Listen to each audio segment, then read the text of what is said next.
राधे राधे, जय श्री कृष्णा। आज हम भागवत महापुराण का कथा सुनाने जा रहे हैं, जिसमें भगवान श्री कृष्ण के वंश का वर्णन है। इसको सुनने से सभी तरह के पाप दोष कट जाते हैं और 7 जन्म पूर्व और 7 जन्म में आगे का तर जाता है उन लोगों का जो लोग सुनते हैं, क्योंकि भगवान श्री कृष्ण के यदुवंश की कथा है। जिस यादव कुल में भगवान श्री कृष्ण जी ने जन्म लिए वह यादव कुल पवित्र है। वह यादव कुल श्री नारायण कृष्ण का ही वंशज है, नारायण विष्णु का ही वंशज है। चंद्रवंशी अहिर क्षत्रियों का वंश है। जिस यादव कुल में सभी देवी देवता जन्म ले रहे थे वह यादव कुल नारायण का ही वंश है। यादव कुल का जन्म इस प्रकार से हुआ। भगवान नारायण श्री विष्णु जी के नाभि कमल से ब्रह्मा जी पैदा हुए। ब्रह्मा जी से अहिर अत्रि ऋषि पैदा हुए। अत्रि ऋषि बहुत ही निडर थे, इसलिए इनको सभी लोग अहिर अत्रि कहते थे। अहिर अत्रि नाम से बुलाने लगे। अहिर माने निडर होता है, इसलिए अत्रि ऋषि का नाम अहिर अत्रि हो गया। अत्रि ऋषि का पूरा नाम अहिर अत्रि था, जो आगे चलकर संक्षेप में अत्रि हो गया। अत्रि के वंशज अहिर कहलाए। अत्रि ऋषि के जितने वंशज हैं सब अहिर कहलाए। अत्रि ऋषि का विवाह कर्दम ऋषि के पुत्री सती अनसुईया से हुआ। सती अनसुईया अत्रि ऋषि के साथ भगवत भक्ति में मगन रहती थी और पति सेवा में हमेशा लगी रहती थी। अत्रि ऋषि की सेवा खूब मन लगाकर करती थी। अत्रि ऋषि के पुत्र चंद्र देवता हुए। चंद्र देवता अत्रि ऋषि के पुत्र थे।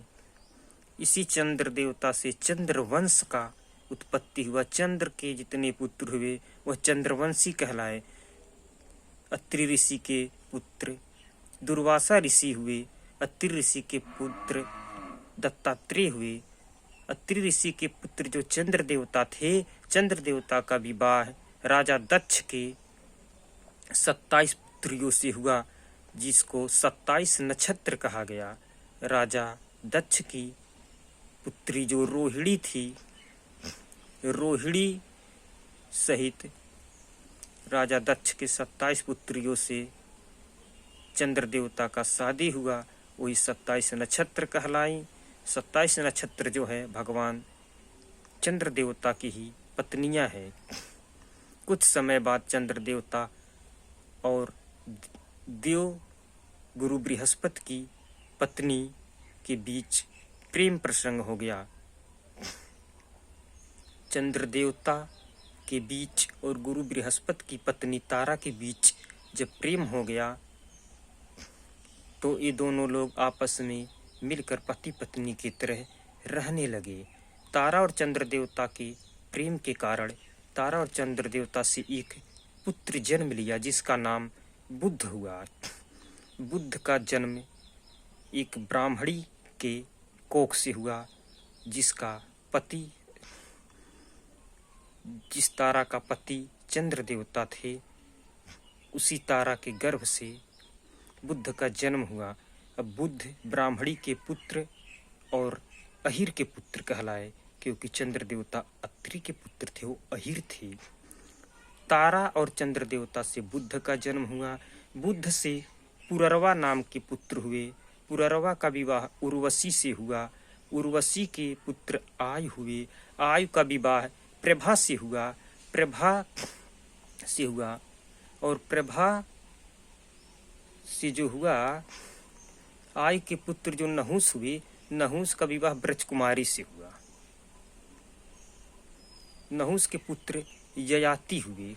याति का विवाह दैत्य गुरु शुक्राचार्य के पुत्री देवयानी से हुआ। देवयानी ब्राह्मणी थी और याति महाराज जी अहिर थे।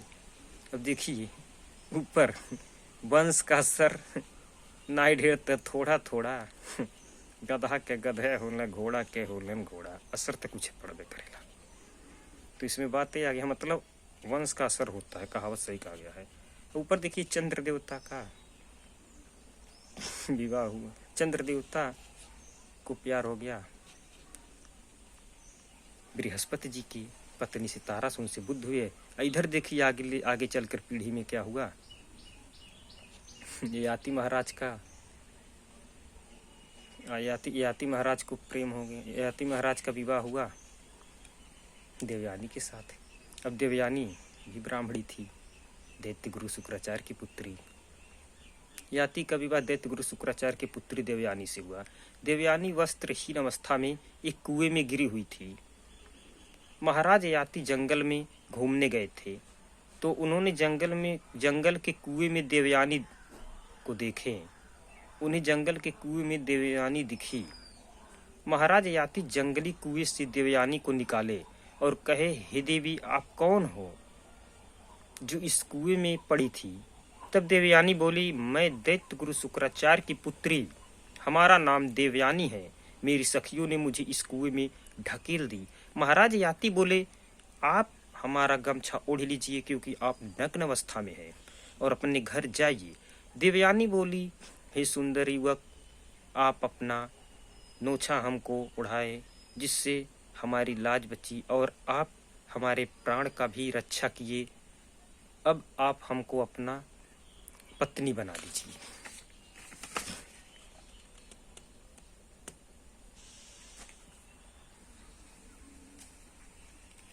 देवयानी की इतनी बात सुनकर महाराज ययाति बोले कि सुनो देवी, आपको हम ऐसे कैसे पत्नी बना लें?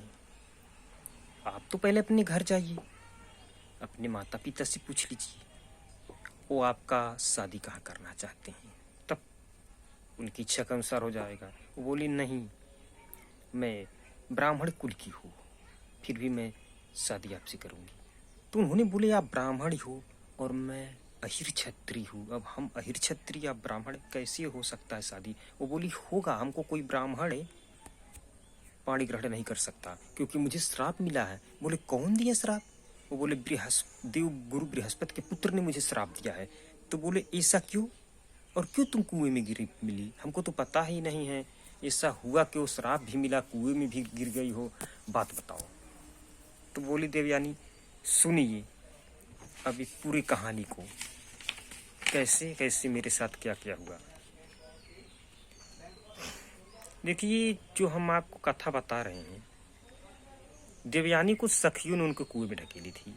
बात तो है सतयुग की है, बात सतयुग की है। ये भागवत महापुराण में मिलता है। कुछ क्या बहुत से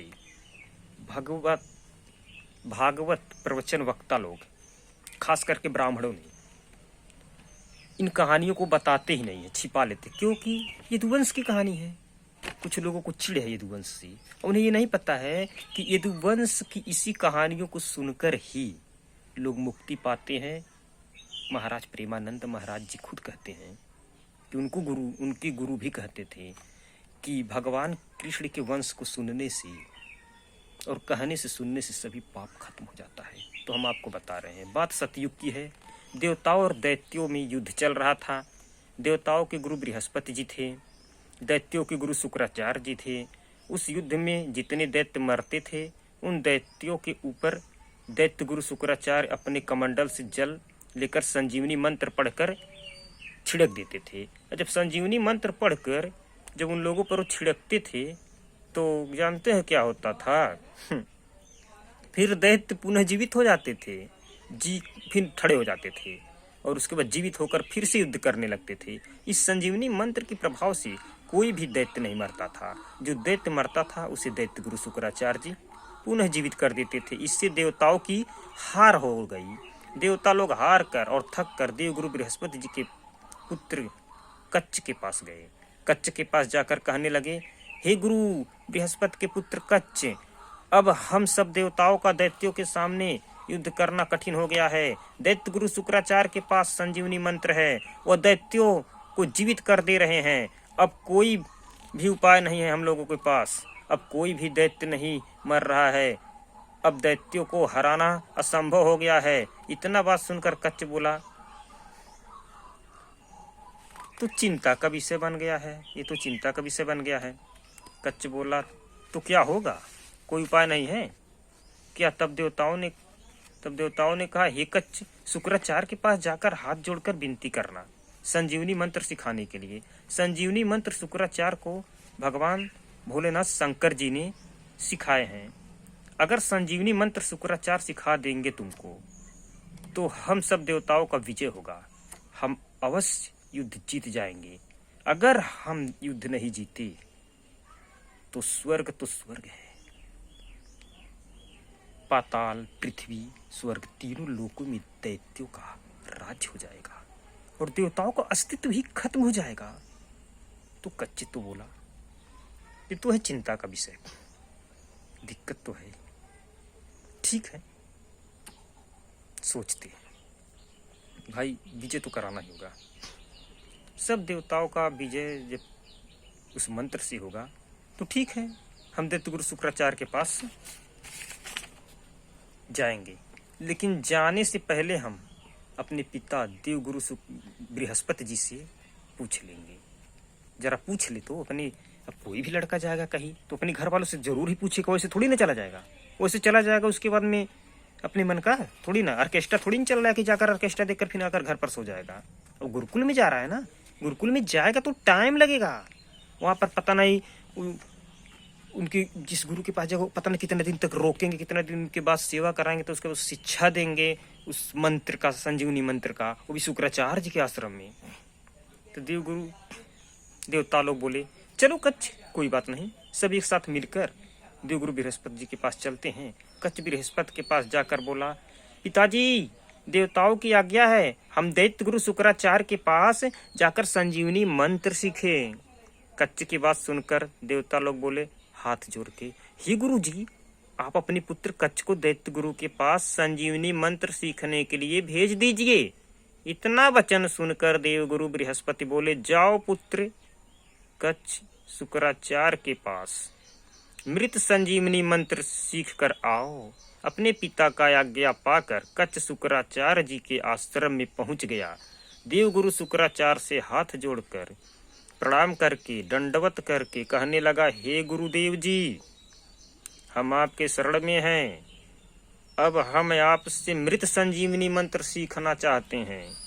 आप हमको अपना शिष्य बना लीजिए और हमको कृपा करके मृत संजीवनी मंत्र सिखाइए। कच्छ की विनती करने पर शुक्राचार्य जी बोले, हम तुमको मृत संजीवनी मंत्र इस शर्त पे सिखाएंगे, जब तुम 1000 वर्ष तक ब्रह्मचर्य का पालन करते हुए हमारे गौओं का सेवा करोगे और हमारे पुत्री का हर बात मानकर हर तरह से उसे प्रसन्न रखोगे। हमारे पुत्री को हमेशा खुश रखना होगा। अगर खुश रखोगे, अगर इन शर्तों में से कोई भी शर्त टूट गया तो हम तुम्हें मंत्र भी नहीं सिखाएंगे और तुम्हें अपनी कुटिया से निकाल देंगे। 1000 वर्ष तक इन कठिन नियमों का पालन कर पाओ तो करो। कच्छ बोला, गुरुजी, हमें तो सभी शर्त मंजूर है, पर हमको तो सीखना है संजीवनी मंत्र। तो शुक्राचार्य जी बोले, ठीक है, जब मंजूर है तो सीख लो, पहले मेरी आज्ञा का पालन करो, उसके बाद सीख लेना, हम सिखा देंगे, मना थोड़ी न कर रहे हैं।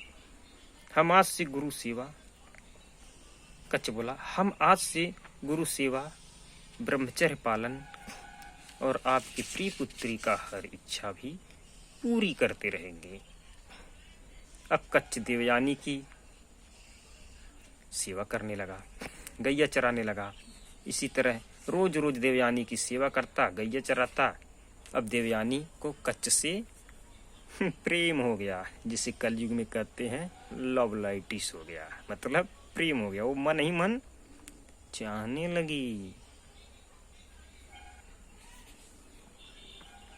देवयानी कच्छ से मन ही मन प्रेम करने लगी। अब तो देवयानी कच्छ को देखे बिना एक क्षण एक पल रहने, क्षण क्षण माही पल पल माही, देखन तोर बिन रह न पाही। कच्छ को देखे बिना एक क्षण भी नहीं रह पाती। जब कच्छ गैया चराने चला जाता तो देवयानी कच्छ को देखने के लिए तड़पने लगती, निराश होकर बैठ जाती। जब कच्छ गैया चरा कर आता तब देवयानी कच्छ के पास रहकर पूरा समय बिताने लगती थी।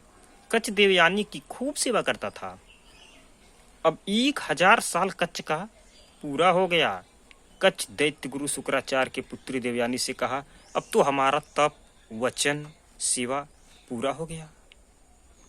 अब तो गुरुजी से कहिए हमें मृत संजीवनी विद्या सिखा दे।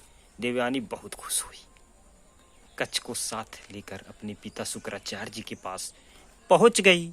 कहने लगी, पिताजी, अब आप इनको मृत संजीवनी मंत्र सिखा दीजिए ना। अपनी पुत्री के चेहरे पर खुशी का झलक देखकर शुक्राचार्य जी खुशी से झूम उठे, ये कदम मगन हो गए। तुरंत मृत संजीवनी मंत्र सिखा दिए। अब कच्छ मृत संजीवनी मंत्र सीख गया। शुक्राचार्य बोले, हे कच्छ, अभी तुम अपने घर नहीं जा सकते हो। तो कच्छ बोला, ठीक है गुरुजी, जब आप कहेंगे तभी चले जाएंगे। मंत्र तो सीख ही ली, जिस लिए आए तो हो गया काम पूरा ना। शुक्राचार्य जी बोले, हे कच्छ, हम तुम्हारी सेवा से बहुत प्रसन्न हैं। हे कच्छ, अभी तुम अपने घर न जाओ, कुछ दिन और रहकर हम लोगों का सेवा करो। तुमसे प्रीत लग चुकी है। तुम इस तरह से दूर मत जाओ, कुछ दिन रहो तब जाना। मेरी पुत्री तुमको अधिक मानती है। अपने घर अभी नहीं जाना, कुछ दिन रहकर जाना। हम लोगों कुछ दिन और सेवा करो, तो अपने घर जाना। कच्छ बोला, ठीक है गुरुजी, जब आप कहेंगे तब हम घर जाएंगे। कच्छ रोज की तरह देवयानी का सेवा करने लगा और गैया चराने लगा। एक दिन देवयानी बोली, हम तुमसे बहुत प्रेम करते हैं, हमसे शादी कर लो। तुम्हारे पिता देवगुरु हैं, हमारे पिता दैत्य गुरु हैं। हम दोनों के आपस में रिश्तेदारी हो जाएगा। कच्छ बोला, हम तुमसे शादी नहीं करेंगे, हमारा 1 वर्ष का तप पूरा हुआ, हम विद्या पा गए हैं। अब हमको विद्या मिल गया है। तुम्हारे सेवा में रोज कमी नहीं आने देते थे, वैसे भी हम तुमको बहन मानकर तुम्हारी सेवा करते थे। देवयानी बोली, शादी करोगे या नहीं? कच्छ बोला, नहीं, हम यहाँ शादी वादी करने के लिए थोड़ी ना आए थे। हम यहाँ शादी करने के लिए नहीं आए थे, हम मृत संजीवनी मंत्र सीखने आए थे। अब हम सीख चुके हैं, हम तुमसे शादी वोदी नहीं करेंगे। देवयानी क्रोध में आकर बोली, तुम हमारे चलते संजीवनी मंत्र सीखे हो। हम अपने पिता से बार बार कहकर तुम्हें मंत्र सीखने की मौका दी। जब बार बार अपने पिता से हमने कहा कि इसे मंत्र सिखा दो, बार बार कहती थी कि मंत्र सिखाइए उसको, मंत्र सिखाइए, तब हमारे पिताजी ने तुम्हें मंत्र सिखाए थे। अब हम देख रहे हैं तुम हमारे साथ छल कर रहे हो।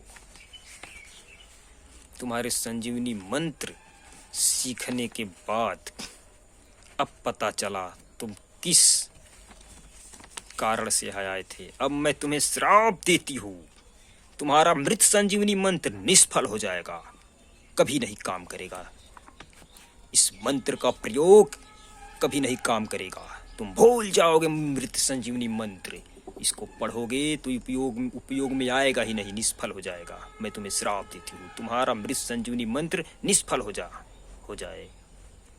जाएगा। तुम्हारे प्रयोग में नहीं आएगा। तुम मृत संजीवनी मंत्र तुरंत भूल जाओ, तुम्हारे किसी काम का ना रहे मृत संजीवनी। देवयानी ने जब कच्छ को श्राप दिया तो कच्छ को बहुत दुख हुआ। कच्छ कहने लगा, हमने 1,000 माने 1000 वर्ष तक हमने कठिन ब्रह्मचर्य का पालन करते हुए तुम लोगों का कठिन से कठिन सेवा किया, तब मंत्र मिला। फिर तुम्हारे श्राप के कारण यह मंत्र किसी काम का नहीं रहा। मंत्र सीखना, बिना सीखना बराबर हो गया। कच्छ कहा, हे देवयानी, अब मैं तुम्हें श्राप देता हूँ। तुम्हारा पौड़ी ग्रहण कोई भी ब्राह्मण पुत्र नहीं करेगा। तुम्हारा पौड़ी ग्रहण एक अहिर क्षत्रिय करेगा। वह तुम्हारे साथ शारीरिक व्यवहार करेगा। पत्नी बनाकर पति पत्नी का व्यवहार तुम्हारे साथ करेगा। तुम उसी की पत्नी बनोगी, वह तुम्हारा पति बनेगा। इतना श्राप देकर कच्छ अपने घर चला गया। इधर देवयानी अपनी सखियों के साथ समय बिताने लगी। सखियों के साथ खेलते कूदते घूमते घूमते दैत्यराज विस्परवा की पुत्री शर्मिष्ठा के साथ देवयानी चल दी जंगल में घूमने। शर्मिष्ठा जो थी, वो पता है कौन थी? दैत्यराज विस्परवा की पुत्री थी। वो राजकुमारी थी और दैत्य गुरु शुक्राचार्य की पुत्री देवयानी की सखी थी। अब देवयानी और शर्मिष्ठा वन में घूमने चल दी। शर्मिष्ठा राजकुमारी और देवयानी चल दी। अब शर्मिष्ठा के पास 1000 सखी थी। अब अपने 1000 सखियों के साथ देवयानी को लेकर शर्मिष्ठा वन में घूमने चल दी। राजकुमारी शर्मिष्ठा और देवयानी अपने 1000 सखियों के साथ वन में घूमने गई थी। एक सरोवर के किनारे सभी सखियां खेल रही थी। तब उनके नहाने के समय उनके मन में एक विचार आया।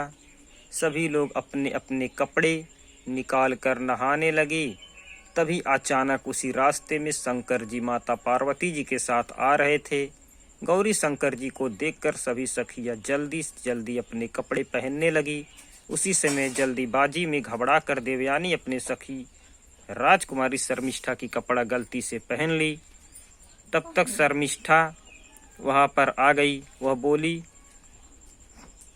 वह जब देखी कि उसका कपड़ा देवयानी पहनी है, एक ब्राह्मण की पुत्री और एक राजा की पुत्री है, इसकी कपड़ा ब्राह्मण की पुत्री पहनी है। शर्मिष्ठा बोली, हे देवयानी, तुम मेरी कपड़ा क्यों पहनी? देवयानी बोली, हे सखी, हमने गलती से घबरा कर जल्दीबाजी में माता पार्वती और भोलेनाथ को देखकर कपड़ा पहन ली। शर्मिष्ठा बोली, देखो देवयानी, बात बनाकर झूठ न बोलो। तुम जानबूझकर मेरी कपड़ा पहनी हो। तुम एक राजकुमारी की कपड़ा देखकर लालच में आकर पहन ली।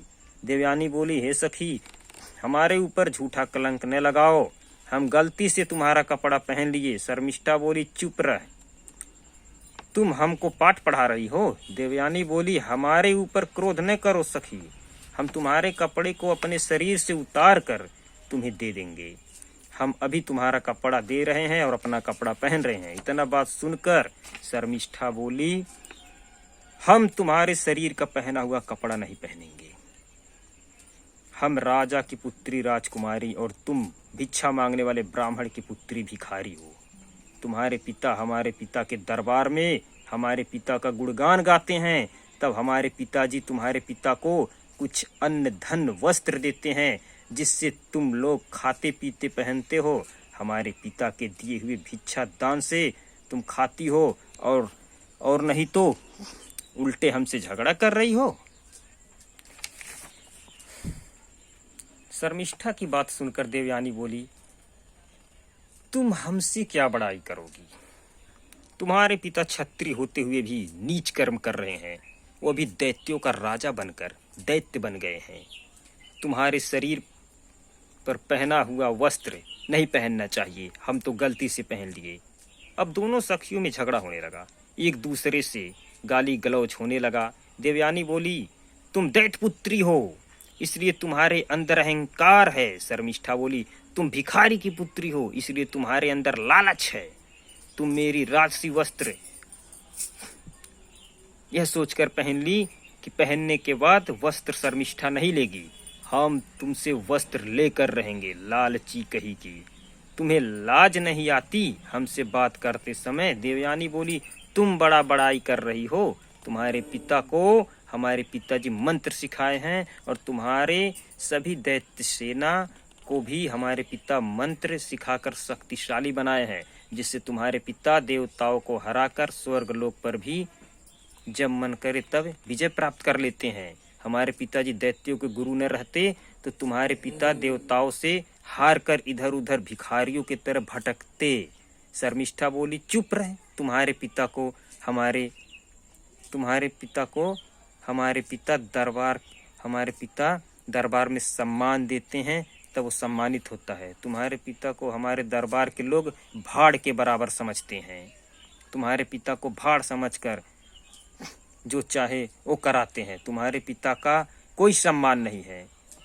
अब दोनों सखियों में झगड़ा होते होते बात इतना बढ़ गई कि शर्मिष्ठा ने देवयानी के अंग के ऊपर का सभी कपड़े अपनी सखियों के साथ मिलकर उतार दिया।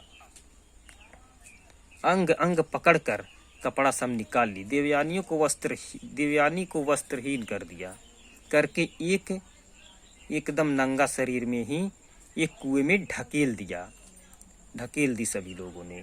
अब देवयानी कुएं में गिर गई। अब देवयानी कुएं में गिरकर पड़ी थी। जिस कुएं में देवयानी गिरी थी उस कुएं में बीच में अधिक गहरा था, बीच में अधिक पानी था, किनारे किनारे कम पानी था। देवयानी जहाँ कम पानी था उधर पानी में हार थक कर खड़ी थी। बचाने की पुकार करके हार चुकी थी। कोई उसके आवाज को न सुना न बोला, उसकी आवाज को कोई नहीं सुना। इधर शर्मिष्ठा देवयानी को कुआं में ढकेल के अपने 1000 सखियों के साथ घर चली गई। किसी को कुछ नहीं बताई। जिस कुएं में ब्राह्मण पुत्री देवयानी गिरी हुई थी उसी रास्ते से महाराज अहिर अत्रि ययाति आ रहे थे। ययाति बहुत ही धर्मात्मा पुरुष थे। महाराज ययाति घोड़े पे सवार होकर वन में घूमने गए थे। घोड़े के पाँव की आवाज टप टप कर रहा था। जब घोड़ा का आवाज देवयानी के कान में गया तो देवयानी बोली, आप कौन हो, हमें बचा लीजिए, आप कौन हो, हमें बचा लीजिए। जब देवयानी की आवाज महाराज ययाति के कान में गई तो महाराज तुरंत अपना घोड़ा रोककर इधर उधर देखने लगे। जब कुएं की तरफ देखे तो पता चला कि कुएं में से आवाज आ रही है। कुएं में से ढबढबाहट की आवाज आ रही है। लगता है उसी कुएं में कोई गिर गई है, कोई स्त्री गिरी है। चलो देखते हैं। हमें प्यास भी लगी है, वैसे भी हम जल पीने के लिए कहीं न कहीं जरूर पानी वाले स्थान पर रुकते।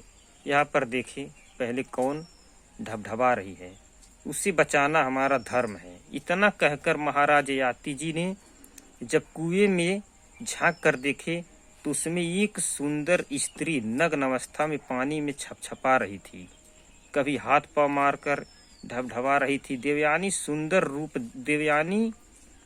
का सुंदर रूप देखकर महाराज ययाति बोले, हे सुंदरी, हे देवी, आप घबराइए न, हम आपको अभी निकालते हैं। धर्मात्मा ययाति ने देवयानी को अपना पीताम्बरी गमछा कुएं में लटका के पकड़ाए। देवयानी गमछा पकड़कर कुछ दूर तक आई, तभी झट से महाराज ययाति ने अपना एक हाथ देवयानी को पकड़ाकर अपने और खींचकर बाहर निकाल लिए। बाहर निकालने के बाद देवयानी के शरीर पर अपना पीताम्बर गमछा ओढ़ा दिए। इतना सुंदर देवयानी थी कि उसे देखकर कोई भी पुरुष उस पर मोहित होकर कामातुर हो जाता। परंतु धर्मात्मा अहिर क्षत्रिय महाराज ययाति तनिक भर भी विचलित नहीं, उनके मन में तनिक भर भी कुछ नहीं विचार आया। धर्म से विचलित तनिक भर नहीं हुए। धन्य हो ययाति धर्मात्मा महाराज ययाति। महाराज ययाति जी बोले, हे अति सुंदर रूपवती देवी, आप कौन हो जो इस जंगली कुएं में वस्त्रहीन अवस्था में पड़ी थी? इतना बात सुनकर देवयानी बोले, हे सुंदर बलवान धर्मात्मा पुरुष, मैं दैत्य गुरु शुक्राचार्य की पुत्री देवयानी हूँ। मेरी सखियों ने मुझे इस कुएं में ढकेल दी। हे सुंदर युवक, आप अपना परिचय हमें बताइए, आप कौन हो?